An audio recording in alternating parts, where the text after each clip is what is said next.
What's going on, guys? Kenny here from 619 Guitars and Gear, and in today's video we are going to check out this Jackson Pro Series Rhoads. It is the RR24Q in transparent purple. So as always, let's jump into it.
Alright, well, welcome back to another review video. We have a pretty cool guitar here to check out today, so I'm pretty excited to go over this thing.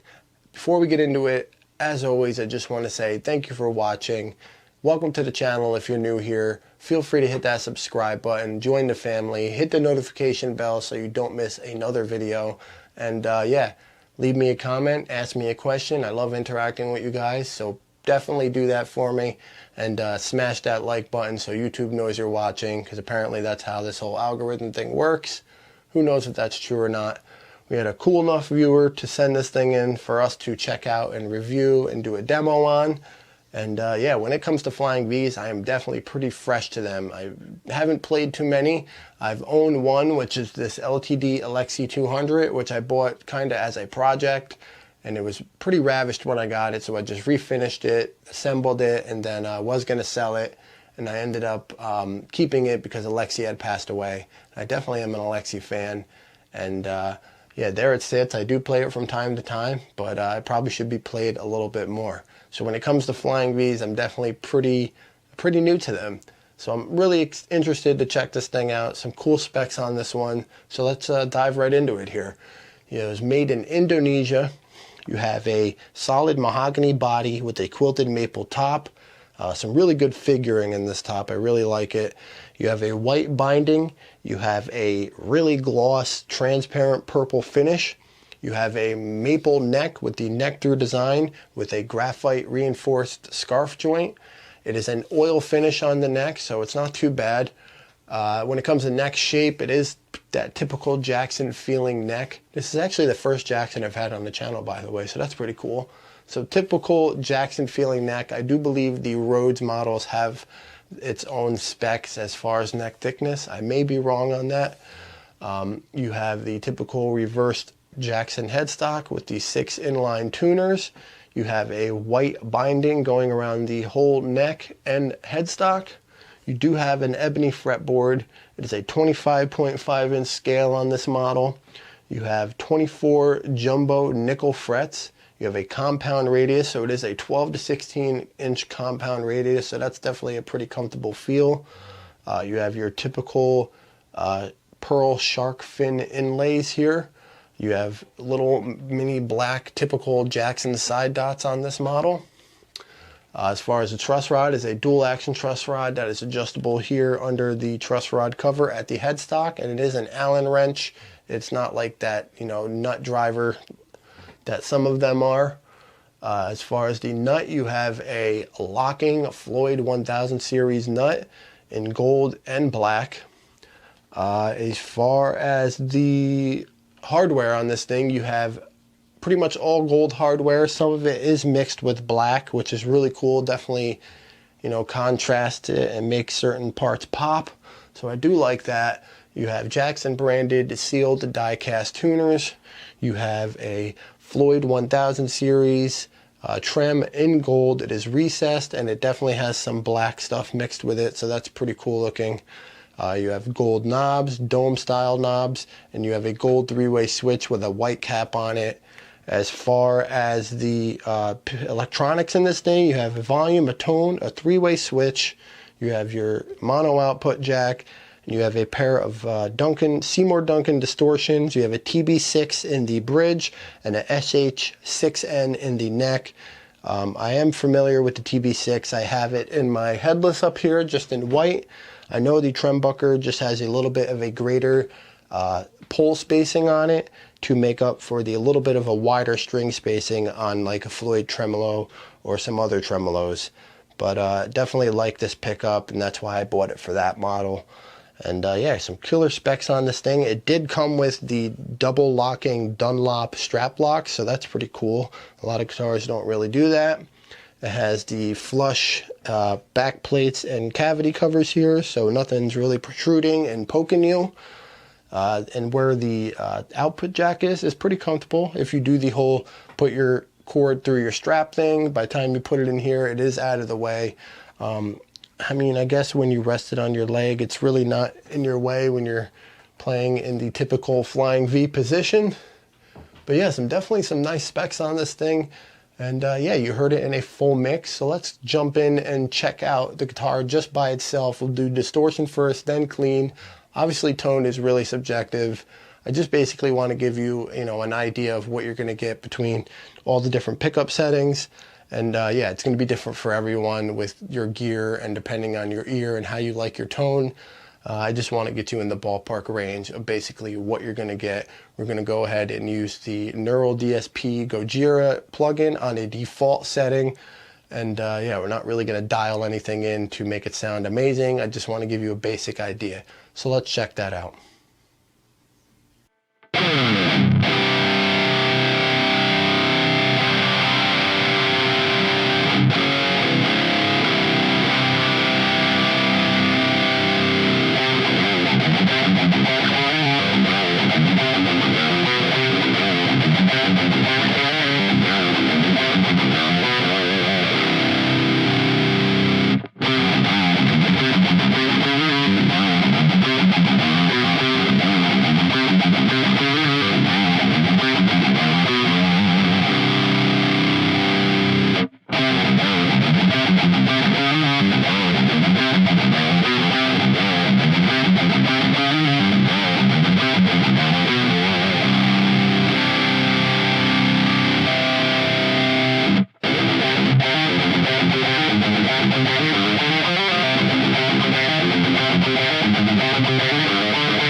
Alright, well you heard the guitar in a full demo mix.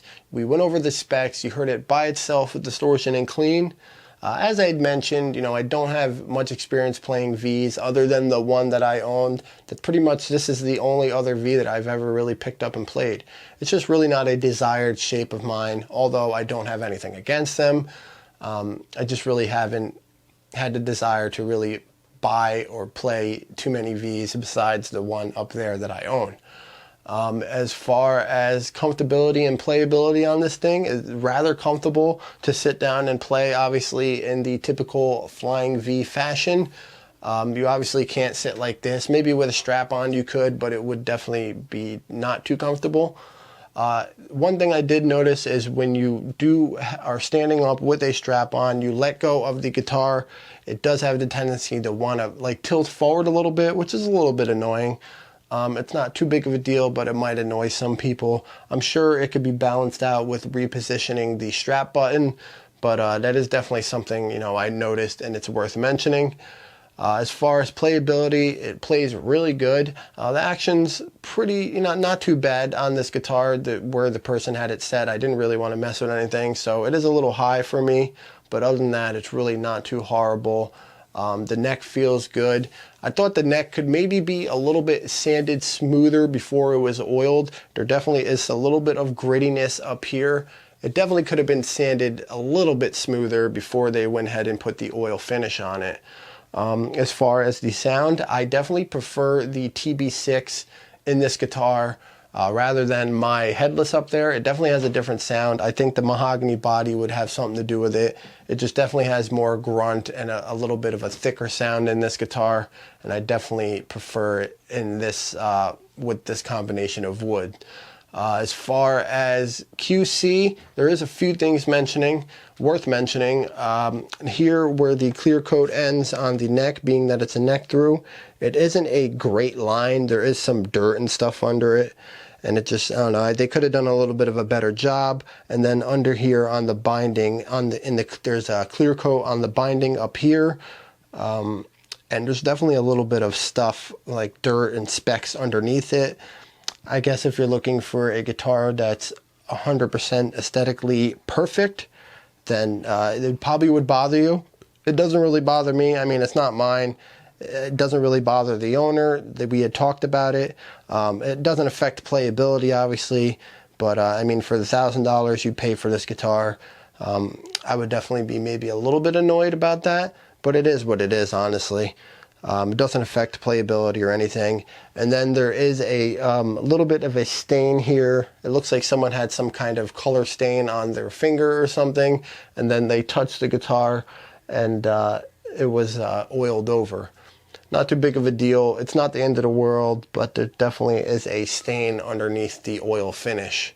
Other than that, it's really not too bad. The gloss on this thing is amazing. It's definitely all fingerprinted up right now, but the gloss is really, really shiny. And I love the figuring on the quilted maple top, so that's definitely not an issue. The finish on this thing, as far as finish flaws, I can't really see any, thing that would, stick out too bad. Besides just that, tape line at the neck here. That's definitely something that would annoy me a little bit. Other than that, it's really not too bad. The binding is in good shape. There is a little bit of a rough part of the binding right here where it looks like it could have been scraped a little bit better with the razor blade during the finish process. Other than that, it's really not too bad. The points are really not horrible. And even here, the bindings are pretty mint on the, the points of the body.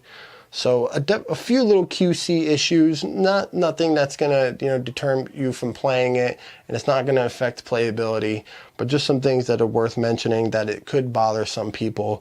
So it's just basically the tape line where the clear coat and the finish starts on the body or ends on the body and goes onto the neck, and then that little stain here on the neck by the headstock. That's definitely something that could bother a few people. So it is worth mentioning. Other than that, I think it's a great guitar. Obviously, like I said, V's really aren't my, preference, but I wouldn't mind, owning this, and it's definitely not too bad. The QC things were definitely worth mentioning, but other than that, it's really not too bad of a guitar for the price. I think you definitely get what you pay for. If you have this guitar, definitely reach out in the comments and let me know how the QC is for you. Have you ran across any of these problems? I'm definitely curious to know. So that's pretty much it for this video. We're going to wrap it up here. We're going to start doing projects again. I wanted to get a few guitar reviews out of the way, and then we'll go back to doing some project videos. So stay tuned for that. And as always, I appreciate you guys, and thank you for watching.